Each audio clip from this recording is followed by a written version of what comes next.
എല്ലാവർക്കും മറ്റൊരു എപ്പിസോഡിലേക്ക് സ്വാഗതം. ഇന്നത്തെ എപ്പിസോഡിൻ്റെ തുടക്കത്തിൽ വൈജയും കമലയും സംസാരിച്ചുകൊണ്ടിരിക്കുകയാണ്. അലീനയും മനുഷ്യങ്കറിനെയും കുറിച്ചാണ് അവർ പറയുന്നതെല്ലാം. വൈജയ് ഇപ്പോൾ ഇങ്ങനെ പറയുന്നു, ഞാൻ മുമ്പ് 2 തവണ എടുത്തേക്ക് വാർണിംഗ് തന്നതാണ്, ഒന്ന് സൂക്ഷിക്കുന്നത് നല്ലതായിരിക്കും. മനു അലീനയും തമ്മിൽ ഇഷ്ടത്തിലാണെന്നാണ് ഇപ്പോൾ വൈജ പറയുന്നത്. ഇത് കേട്ട പാടെ കമല, മനു അല്ലേ അവളെ കഴക്കൂട്ടത്തുനിന്ന് കൊണ്ടുവന്നത്, അതിൻ്റെ ഒരു താല്പര്യം മാത്രമേ അവന് കാണത്തുള്ളൂ. അല്ലെങ്കിൽ തന്നെ വല്ല വീട്ടിലും അടുക്കള ജോലിക്ക് ഇരിക്കുന്ന പെണ്ണിനെ കെട്ടാൻ അവനെന്താ പൊട്ടനാണോ എന്ന് വൈജയോട് കമല ചോദിക്കുന്നു. ഇതെല്ലാം കൊള്ളാം, അവസാനം കിച്ചൺ സ്ലാബിൽ ചാരി നിന്നവള് ചെക്കനെ കൊണ്ട് പോകാതിരുന്നാൽ മതിയെന്ന് വൈജ ഇപ്പോൾ പറയുന്നു. അവര് എങ്ങോട്ട് പോകാനെന്ന് കമല ചോദിക്കുമ്പോൾ മറുപടിയായി വൈജ, പ്രേമം തലക്കി പിടിച്ച പിന്നെ ചെയ്യാൻ പാടില്ലാത്തതെന്താ? അവസാനം കൈലിക്കൽ മാളിക വീട്ടിന്റെ താക്കോല് അലീനയുടെ കയ്യിലിരിക്കും. ഇത്രയും കേട്ടപാടെ കമല അമർഷത്തോടു കൂടി വൈജയോടൊന്ന് പറയുന്നു, മരിക്കുന്നതിന് മുമ്പ് വൈജയുടെ അച്ഛൻ ചെയ്തു വെച്ചിട്ട് പോയ പണിയല്ലേ ഇത്? മറുപടിയായി വൈജ, അങ്ങനെ എൻ്റെ അച്ഛനെന്ന് മാത്രം പറയണ്ട, ശിവേട്ടൻ്റെ അച്ഛനും കൂടിയാണെന്നാണ് വൈജ പറയുന്നത്.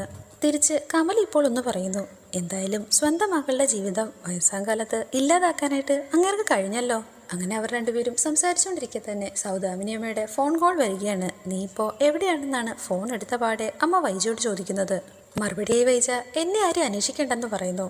ഇത് കേട്ടപാടെ അമ്മ, നീ എവിടെയാണുള്ളതെന്ന് പറയാനായിട്ട് ആവശ്യപ്പെടുന്നു. ഞാനെന്തിനാണ് അത് നിങ്ങളോടൊക്കെ പറയുന്നത്? നിങ്ങൾക്കെല്ലാം പ്രിയപ്പെട്ട ഒരുവള് ഇപ്പോൾ അവിടെ തന്നെ നിങ്ങളുടെ കൂടെയില്ലേ? പിന്നെ നിങ്ങൾക്കാർക്കും എൻ്റെ ആവശ്യമില്ലല്ലോ. ഇത് കേൾക്കുന്ന അമ്മ, ഇവിടെ 2-3 കുഞ്ഞുങ്ങളുണ്ടല്ലോ, അവരുടെ കാര്യം എന്താണ് ചെയ്യേണ്ടതെന്ന് ഇപ്പോൾ വൈജയോട് ചോദിക്കുന്നു. മറുപടിയെ വൈജ, അവരൊക്കെ സ്വന്തം കാര്യം നോക്കാനായിട്ട് പ്രാപ്തിയായവരാണ്, അവരൊക്കെ അവരുടെ കാര്യം തനിയെ നോക്കിക്കോളും. അമ്മ എവിടെങ്ങാനും അടങ്ങിക്കിടക്കാനായിട്ട് പറയുന്നു. സംശയത്തോടുകൂടി ഇപ്പം അമ്മ, നീ കൊല്ലപ്പള്ളിയിലാണോടി എന്ന് ചോദിക്കുന്നു. ഞാൻ ഏത് പള്ളിയിലായാലും അമ്മയ്ക്കിപ്പോൾ എന്താണെന്നാണ് വൈജ തിരിച്ചു ചോദിക്കുന്നത്. എന്തായാലും അമ്മയുടെ കാര്യങ്ങളൊക്കെ നന്നായിട്ട് നടക്കുന്നില്ലേന്ന് വൈജ ഇടയ്ക്ക് പറയുന്നുണ്ട്. നീ ഇപ്പോൾ ഇങ്ങോട്ട് തിരിച്ചു വരുന്നില്ലേന്ന് അമ്മ ചോദിക്കുമ്പോൾ ഇല്ലെന്നാണ് മറുപടിയായി വൈജ പറയുന്നത്. വൈജ തുടരുകയാണ്, ഞാനല്ലേ ഇപ്പോൾ ആർക്കും വേണ്ടാത്തവള്, എല്ലാവർക്കും വേണ്ടപ്പെട്ടവള് അവിടെ തന്നെ ഉണ്ടല്ലോ. ഇത് കേൾക്കുന്ന അമ്മ, അപ്പോൾ നീ എല്ലാം വെച്ചൊഴിഞ്ഞു കൊടുത്തോ? മറുപടിയെ വൈജ, ഞാൻ വെച്ചൊഴിഞ്ഞു പോകണം എന്നൊക്കെ ആഗ്രഹമുള്ളവർ അവിടെ കാണും, പക്ഷേ അതിനൊന്നും വൈജയന്തി കിട്ടത്തില്ല. ഇതിന് തിരിച്ച് മറുപടിയായി അമ്മ, അപ്പോൾ നീ സന്യസിക്കാനൊന്നും പോകുന്നില്ല, എന്നാൽ ശരി. വൈജ തിരിച്ച് അമ്മയോട്, അതിനൊക്കെ സമയമാകുമ്പോഴത്തേന് ഞാൻ അറിയിക്കാം. ഇത് കേൾക്കുന്ന അമ്മ, നീ എന്തിനാണ് എന്നോട് ഇങ്ങനെ ചൂടാവുന്നത്? മറുപടിയായി വൈജ, അമ്മയല്ലെങ്കിൽ തിന്നുന്നത് എൻ്റെ ചോറും കൂറവളോടും. ഇത് കേട്ടപാടി അമ്മ ദേഷ്യത്തോടു കൂടി, ഞാനല്ലെങ്കിലും നിന്റെ ചോറൊന്നുമല്ല തിന്നുന്നത്, ഞാൻ തിന്നുന്നത് ബാലേന്ദ്രൻ്റെ ചോറാണ്. നിന്റെ ശമ്പളം മുഴുവൻ നീ അല്ലെങ്കിലും സേവ് ചെയ്യുകയല്ലേ എന്നാണ് അമ്മ ചോദിക്കുന്നത്. എന്നാൽ ഞാനീ ചെയ്യുന്നതൊക്കെ ആർക്കു വേണ്ടിയാണെന്ന് വൈജ ഇപ്പോൾ തിരിച്ചു ചോദിക്കുന്നു. ആർക്കു വേണ്ടിയാണ്?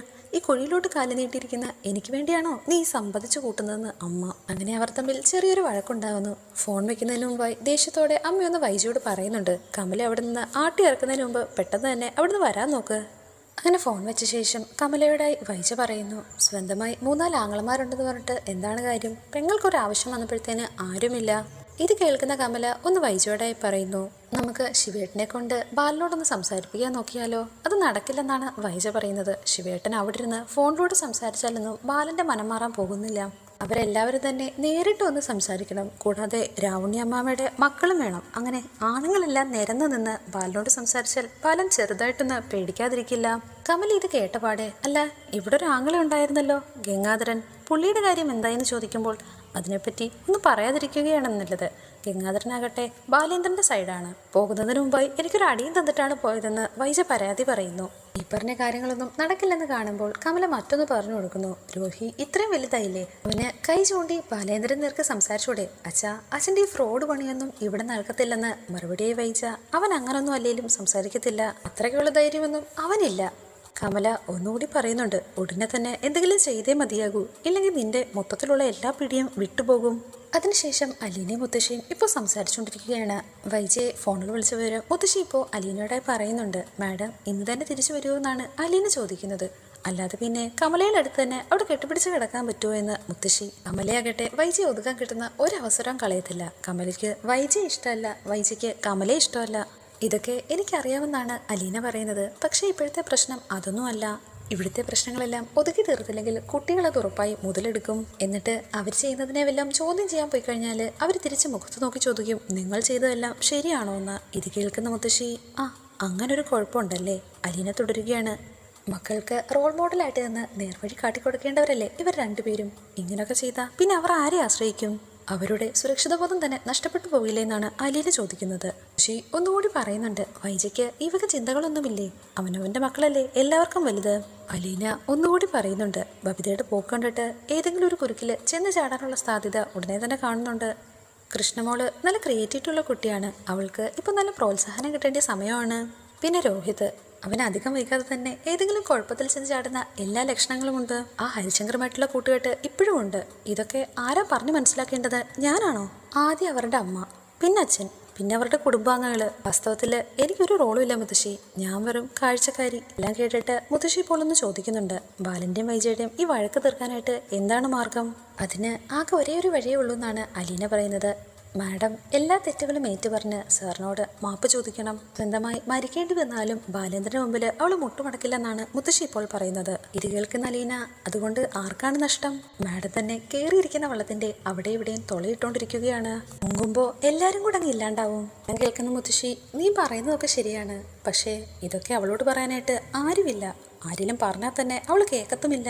എന്തായാലും ഇനി വരുന്നതിന്റെ ബാക്കി അനുഭവിക്കാം. പിള്ളേരുടെ കഷ്ടകാലം അല്ലാതെ എന്ത് പറയാനാണെന്നാണ് മുത്തശ്ശി ഇപ്പോൾ പറയുന്നത്. വൈജയും കമലയും കൂടെ ചേർന്ന് ഇപ്പോൾ ഹോം നഴ്സുമാരെ സപ്ലൈ ചെയ്യുന്ന ഒരു ഏജൻസിയിലേക്ക് വിളിച്ചിരിക്കുകയാണ്. അവരുടെ ആവശ്യപ്രകാരം ഒരു ഹോം നഴ്സ് വീട്ടിലേക്ക് വരാൻ തയ്യാറായി നിൽക്കുകയാണെന്ന് അവിടുത്തെ മാനേജർ അറിയിക്കുന്നു. ഫോൺ വെച്ചപാടെ വൈജി ചോദിക്കുന്നുണ്ട്, വല്ലോ ചെറുപ്പക്കാരിയാണോ അതോ പ്രായമുള്ളവരാണോ? മറുപടിയായി കമല, നമുക്ക് അതിനെപ്പറ്റി ഒന്നും കൂടുതൽ പറയാനായിട്ട് പറ്റത്തില്ല. കിട്ടുന്നവരെ നമ്മൾ സ്വീകരിക്കുക, അത്ര തന്നെ. അവസാനം വൈജിയും അത് സമ്മതിക്കുന്നുണ്ട്. ആരായാലും വേണ്ടില്ല, അവളെ അവിടെ നിന്ന് ഓടിച്ചാൽ മതി. അതിനുശേഷം കമല ഒന്ന് ചോദിക്കുന്നുണ്ട്, പുതിയ ഹോം നഴ്സിനെ ഇനി ബാലയാന്ത്രൻ ഇഷ്ടപ്പെട്ടില്ലെങ്കിലോ? ഇപ്പോഴാണ് അതിനെപ്പറ്റി വൈജ തന്നെ ചിന്തിക്കുന്നത്. ഇതിനുള്ള മറുപടിയെ വൈജ, അതൊന്നും ബാലേന്ദ്രൻ ഇഷ്ടപ്പെടേണ്ട ആവശ്യമില്ല. എൻ്റെ അമ്മയെ കെയർ ചെയ്യാനുള്ള ഹോം നഴ്സിനെ ഞാനാണ് നിയമിക്കുന്നത്. മറുപടിയെ കമല, അത് ശരിയാണ്. പക്ഷേ ബാലേന്ദ്രന്റെ കാര്യങ്ങൾ ആര് നോക്കുമെന്ന് ചോദിക്കുമ്പോൾ അതിനല്ലേ ഞാനെന്ന് വൈജ മറുപടിയെ പറയുന്നു. വേണേ ലീവ് എടുത്ത് വരെ നിന്ന് നോക്കിക്കോളാമെന്ന് കമലയോടെ വൈജ പറയുന്നു. കമല ഇപ്പോൾ വൈജയെ ദേഷ്യം പിടിപ്പിക്കാനായി ഒന്നുകൂടി പറയുന്നുണ്ട്, അല്ലെങ്കിലും നിന്നെ വേണ്ടല്ലോ ബാലേന്ദ്രന്. ചോര നീരുള്ള പെൺപിള്ളേരുള്ളപ്പോൾ എന്തിനാ ഈ തൈക്കളവി? ഇതിനുള്ള മറുപടിയായി വൈജ, എൻ്റെ കൂടെ എൻ്റെ മക്കൾ നിന്നോളും, എനിക്ക് വേണ്ടി അവർ സംസാരിച്ചോളും. കൃഷ്ണമോളും പറഞ്ഞിരുന്നു, പ്രശ്നങ്ങളൊക്കെ തീരുവാണെന്നുണ്ടെങ്കിൽ അവൾ അച്ഛനോട് സംസാരിക്കാമെന്ന്. അമ്മയെക്കൊണ്ടും ഞാൻ സമ്മതിപ്പിക്കുമെന്ന് വൈജ പറയുന്നു. ഇത് കേൾക്കുന്ന കമല, എന്നിട്ടും ബാലേന്ദ്രൻ സമ്മതിച്ചില്ലെങ്കിലോ? അപ്പോൾ നീ എന്ത് ചെയ്യുമെന്ന് ചോദിക്കുന്നു. മറുപടിയായി വൈജ, അങ്ങനെയെങ്കിൽ ബാലന്റെ കൂടുതൽ അഭ്യാസമൊന്നും ഞങ്ങളുടെ അടുത്ത് നടക്കത്തില്ല. രോഹിമോ സംസാരിച്ചോളും ബാലേന്ദ്രനോടെന്ന് വൈജ. അപ്പോൾ നീ രണ്ടും കൽപ്പിച്ചാണല്ലേ എന്ന് കമല ചോദിക്കുമ്പോൾ, അതേന്നും ആത്മഹത്യ ചെയ്യാനൊന്നും എന്നെ കൊണ്ട് ഇപ്പോൾ പറ്റത്തില്ലല്ലോ. പിറ്റേ ദിവസം രാവിലെ തിരിച്ച് വീട്ടിലേക്ക് പോകാനായി വൈജ കമലയുടെ വീട്ടിൽ നിന്ന് ഇറങ്ങാൻ തുടങ്ങുകയാണ്. അപ്പോഴാണ് തന്റെ കാറിന്റെ കീ കാണുന്നില്ലെന്ന വിവരം അവരെല്ലാവരും അറിയുന്നത്. അവരെല്ലാവരും ചേർന്ന് ആ വീട് മുഴുവൻ തിരയുന്നു. അപ്പോഴാണ് അങ്ങോട്ടേക്ക് ഹരിശങ്കർ കാറിന്റെ കീയുമായി വരുന്നത്. ഇത് കണ്ടപാടെ എന്റെ കാറും എടുത്തോണ്ട് നീ എവിടെ പോയെന്ന് വൈജ ചോദിക്കുന്നു. മറുപടിയെ രോഹിത്, ആന്റി ഇന്നലെ വന്ന സമയത്ത് ആന്റിയുടെ കാറിൽ നിന്ന് ഒരു വല്ലാത്ത നോയ്സ് ഉണ്ടായിരുന്നു. അതൊന്ന് ചെക്ക് ചെയ്യാൻ വേണ്ടി കൊണ്ടുപോയതാണ്. കേട്ടപാടെ ഹരിശങ്കറിനോട് വൈജ ചോദിക്കുന്നു, അതിന് നീ എവിടെ കൊണ്ടുപോയാണ് ചെക്ക് ചെയ്തത്? മറുപടിയെ ഹരിശങ്കർ, ഞാൻ ആ പാല ബസ് സ്റ്റാൻഡ് വരെ പോയതാണെന്ന് പറയുന്നു. കമലയോടെ പറയുന്നുണ്ട്, ഇവനെന്തോ പണി ഒപ്പിച്ചിട്ടുള്ള വരവാണല്ലോ. ഇത് കേൾക്കുന്ന ഹരിശങ്കറിന്റെ പെങ്ങളും അതിനോട് കൂടിച്ചേർത്ത് പറയുന്നുണ്ട്, അവനവന്റെ ഗേൾഫ്രണ്ടിനെ കൊണ്ടുവിട്ടിട്ട് വരുവാണ്. അതിനുശേഷം വൈജ കമലയോടെ പറയുന്നുണ്ട്, എടതി ഇവനൊന്ന് സൂക്ഷിച്ചോണം, സകല തരികിടയും ഇവന്റെ കയ്യിലുണ്ട്. മറുപടിയെ കമല, രോഹിയാണ് ഇവനെ കൂടി വഴിപിടിപ്പിക്കുന്നത്. കമല അവന്റെ കാര്യം കൂടെ ഒന്ന് ശ്രദ്ധിച്ചോ. കമലയോടായി വൈജി ഇപ്പോൾ മറ്റൊന്ന് ചോദിക്കുന്നു, കടപ്പാട്ടൂർ വീട്ടിൽ വന്നിട്ട് ഇവൻ എന്തൊക്കെ കുഴപ്പങ്ങളാ ഉണ്ടാക്കിയെന്ന് എഴുതി അന്വേഷിച്ചിരുന്നോ? രോഹി ഒരിക്കലും ഇങ്ങോട്ടേക്ക് വന്നിട്ടില്ലല്ലോ വഴിപിടിപ്പിക്കാനായിട്ട്. എല്ലാം എനിക്കറിയാമെന്നും രണ്ടുപേരും കണക്കാണെന്നാണ് കമല പറയുന്നത്. നമ്മളിനി അതും പറഞ്ഞ് തല്ലുപിടിക്കേണ്ട ആവശ്യമില്ല. വൈജ പെട്ടെന്ന് തന്നെ ഹരിശങ്കറിന്റെ കയ്യിൽ നിന്ന് താക്കോലെടുത്ത ശേഷം അവിടെ നിന്ന് പോകാൻ തുടങ്ങുകയാണ്. പോകുന്നതിന് മുമ്പായി ഹരിയോടായി ഒന്ന് പറയുന്നുണ്ട്, എടാ കാർ എടുക്കുമ്പോൾ ഒന്ന് പറഞ്ഞിട്ടെടുക്കാനുള്ള മര്യാദയൊക്കെ കാണിച്ചൂടെ? ചോദിച്ചു കഴിഞ്ഞാൽ അതിന്റെ തരത്തില്ലെന്നറിയാം, എന്താ ശരിയല്ലേന്ന് ഹരി പറയുന്നു. അങ്ങനെ വൈജ അവിടെ നിന്ന് ഇറങ്ങുന്നു. വൈജ ഇപ്പോൾ സുമിത്ര എന്ന പുതിയൊരു ഹോം നഴ്സുമായി വീട്ടിലേക്ക് വന്നിരിക്കുകയാണ്. ഇത് കണ്ടപാടെ ബബിത ചോദിക്കുന്നുണ്ട്, അപ്പോ അലീനയുടെ കാര്യമോ? അവളെ എന്ത് ചെയ്യും? ഇവിടെ വൈജ, അവളെ ഇന്ന് തന്നെ ഇവിടുന്ന് പറഞ്ഞു വിടാനാണ് ഞാൻ ഉദ്ദേശിക്കുന്നത്. അതിന് അച്ഛൻ സമ്മതിക്കുമോ എന്ന് ബബിത ചോദിക്കുന്നു. മറുപടിയെ വൈജ, അച്ഛനെ നോക്കാനായിട്ട് ഹോം നഴ്സ് വേണമെന്നല്ലേ ഉള്ളൂ, അതിന് അലീന തന്നെ വേണം എന്ന് നിർബന്ധമില്ലല്ലോ. പുതിയ ഹോം നഴ്സിനെ വീടെല്ലാം ചുറ്റിക്കാണിക്കുകയാണ് വൈജ. വൈജയോടായി ഇപ്പൊ ഹോം നഴ്സ് ചോദിക്കുന്നുണ്ട്, ഇവിടുത്തെ TV ഇരിക്കുന്ന റൂം ഏതാണ്? അങ്ങനെ അവർ ഹാളിലേക്ക് ചെന്ന് TV എവിടെയാണുള്ളതെന്ന് കാണിച്ചു കൊടുക്കുന്നു. ഇത് കണ്ടപാടെ ഹോം നഴ്സ് പറയുന്നുണ്ട്, എനിക്ക് എല്ലാ ദിവസവും വൈകുന്നേരം 6 മണി മുതൽ 10 മണി വരെയുള്ള എല്ലാ സീരിയലുകളും കാണണം, കൂടാതെ ഉച്ചയ്ക്ക് 2 മണി മുതൽ 5:30 വരെയും. ഇത് കേൾക്കുന്ന വൈജ, അപ്പൊ പിന്നെ ജോലിയൊക്കെ എപ്പോൾ ചെയ്യാനായിട്ടാണ്? മറുപടി സുമിത്ര, അതൊക്കെ ഞാൻ രാവിലെ തന്നെ എല്ലാം തീർത്തു വെക്കും. ഇനി അഥവാ വല്ല അധികം വന്നു കഴിഞ്ഞാൽ ഉച്ചയ്ക്ക് 12:30-ക്കുള്ളിലായിട്ട് തന്നെ എല്ലാം ഞാൻ തീർത്തു വെക്കും. ശേഷം അവരെ നേരെ ഇപ്പോൾ അമ്മയുടെ മുറിയിലേക്ക് കൂട്ടിക്കൊണ്ടുവരുന്നുണ്ട്. വൈജയെ കണ്ടപാടെ അമ്മ ചോദിക്കുന്നുണ്ട്, നീ ഇതുവരെയും എവിടായിരുന്നു? മറുപടിയായി വൈജ, ഞാൻ കൊല്ലപ്പള്ളിയിൽ പോയതാ. എന്റെ വീട്ടിലോട്ട് പോകാനായിട്ട് എനിക്ക് ആരുടെയൊക്കെ അനുവാദം വേണം? ഇത് കേൾക്കുന്ന അമ്മ, നീ അതിന് ബാലേന്ദ്രനോട് പറഞ്ഞായിരുന്നോ? ഇവിടെ വൈജ, എനിക്ക് മനസ്സിലായിരുന്നു പറയാനെന്ന് പറയുന്നു. ഇവിടെ വൈജ ചോദിക്കുന്നുണ്ട്, അതിന് എന്നോട് പറഞ്ഞിട്ടുമല്ല വേണോ ബാലേന്ദ്രൻ കോയമ്പത്തൂർ പോയത്? ഒരു പാല് വിട്ട് കഴിഞ്ഞാൽ അങ്ങോട്ടും ഇങ്ങോട്ടും വേണ്ടേ? അതിനുശേഷം പുതിയ ഹോം നഴ്സിനെ അമ്മയുടെ മുറിയിലേക്ക് വിളിക്കുന്നു. അവരെ കണ്ടപാടെ അമ്മ ചോദിക്കുന്നുണ്ട്, ഇത് ആരാണ്?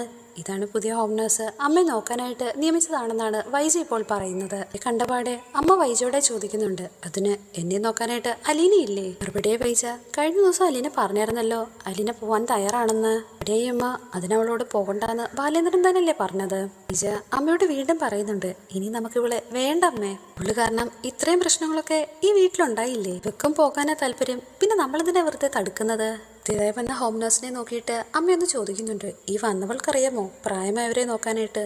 അതാ ഫോണും ടിവിയും കണ്ട് സുഖിക്കാനായിട്ട് വന്നതാണോ? മറുപടിയെ വൈജ, ഇവൾ ഹോം നഴ്സ് തന്നെയാ അമ്മയെന്ന് മുത്തശ്ശിയോട് പറയുന്നു. അതിനുശേഷം അലീനയുടെ നേർക്ക് തിരിഞ്ഞ്, നീ എന്താ പോവാൻ തയ്യാറായിട്ട് ഇരിക്കുകയല്ലായിരുന്നോ? ഞാൻ ഇന്ന് തന്നെ പോയിക്കോളാം, അതിനു മുമ്പ് എനിക്ക് സാറിനോടൊന്ന് സംസാരിക്കണമെന്ന് അലീന പറയുന്നുണ്ട്. ഒന്നും വേണ്ടെന്നും നീ അങ്ങ് പോയേച്ചാ മതി, നീ പോയെന്നുള്ള വിവരം ഞാൻ തന്നെ ബാലേന്ദ്രനെ അറിയിച്ചോളാമെന്ന് വൈജ പറയുന്നു. എങ്കിലും നീ ഇതൊക്കെ തീരുമാനിക്കുന്നതിന് മുമ്പ് ബാലേന്ദ്രന്റെ അഭിപ്രായം കൂടെ ഒന്ന് ചോദിക്കാമായിരുന്നു എന്ന് അമ്മ പറയുന്നു. എന്നാൽ ഇത് കേൾക്കുന്ന വൈജ, ബാലനെ പോലെ ഞാനും ജോലി ചെയ്യുന്നൊരു വ്യക്തി തന്നെയല്ലേ, എനിക്കും ഈ വീട്ടിൽ അവകാശങ്ങളും അധികാരങ്ങളും ഒന്നും ഇല്ലേ എന്ന് അമ്മയോടായി തിരിച്ചു പറയുന്നു. ഇതോടുകൂടി ഇന്നത്തെ എപ്പിസോഡ് ഇവിടെ അവസാനിച്ചിരിക്കുന്നു. Please like, share and subscribe.